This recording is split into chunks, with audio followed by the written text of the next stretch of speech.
আমাদের বৈষম্যবাদী দুর্নীতি এবং স্বৈরাচারমুক্ত রাষ্ট্র ব্যবস্থায় আছেন, আমাদের আহতরা আছেন।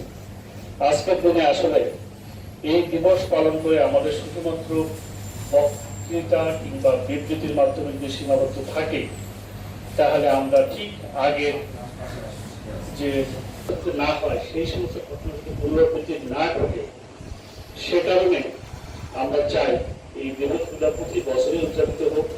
রয়েছে যারা আমাদের জুলাই যুদ্ধে অগ্রসরী ছিলেন, তারা সবসময় এই দিবসটাকে ভাইব্রেন্ট করার জন্য, তারা আমাদের সমাজে যে সমস্ত অসঙ্গতি, ন্যায্যতা প্রতিষ্ঠা এসবের জন্য তারা লড়াই করেছিলেন, তারা কখনো এই স্পিরিটকে কোনোভাবে পুনরুদ্ধিত হতে না দেয়, এই বিষয়টি উদাত্ত আহ্বান জানাচ্ছি। হওয়ার একটা আহ্বান জানাতে হবে।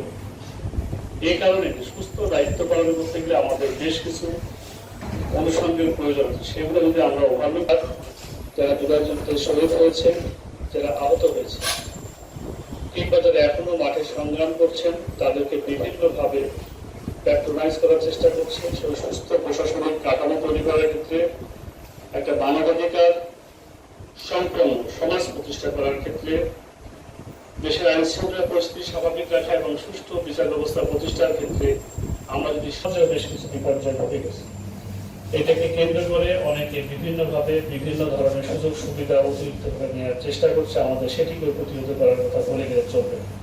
স্থানে প্রতিষ্ঠিত করার উদ্যোগ গ্রহণ করতে হবে।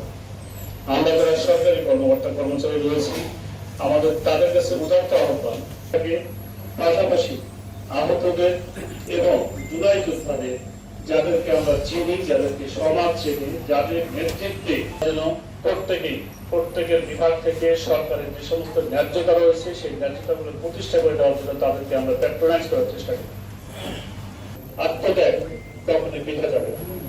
আমার বিশ্বাস, আমাদের শহীদদের পরিবারে যে স্পিরিট রয়েছে, আমাদের জুলাই যোদ্ধারা, আমার বিশ্বাস এক্ষেত্রে আমাদের সরকারি দপ্তরে এখানে কর্মকর্তারা যারা উপস্থিত হয়েছি, তারা প্রত্যেকেই এই বিষয়টা সমানভাবে গুরুত্ব দিয়ে সমানভাবে কাজ করবে।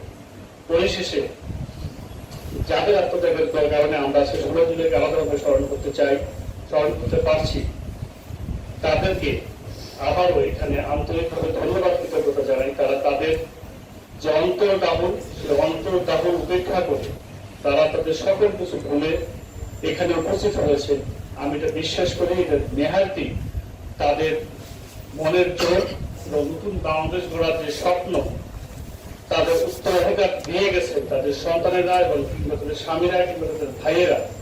এই তাদের স্পিরিট, সেই স্পিরিটে আমাদের পরবর্তীতে আমরা যে গণতান্ত্রিক অভিযাত্রার মতো অগ্রগামী হচ্ছি, সেটি কখনোই বৃথা যাবে না করেছেন।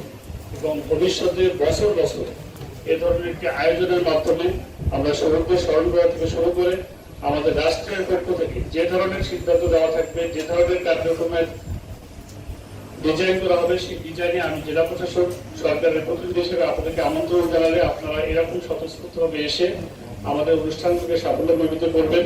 কাজে কর্মে প্রতিদিনেই যদি শহীদদের মনে করতে পারি, এই শহীদদের আত্মাত্মের শান্তি পায়, তারা যে উদ্দেশ্য নিয়ে আমাদের এই আত্মত্যাগ করেছে, সেটিকে যদি আমরা আমাদের মননে ধারণ করতে পারি এবং ধারণ করে সেটি যেন আমাদের কার্যে রূপান্তর করতে পারি। তো সবাইকে আবারও আন্তরিক ধন্যবাদ এবং কৃতজ্ঞতা জানিয়ে আমি আমার বক্তব্য শেষ করছি এবং আজকে আলোচনা সভা সমাপ্ত করছি। আসসালামু আলাইকুম।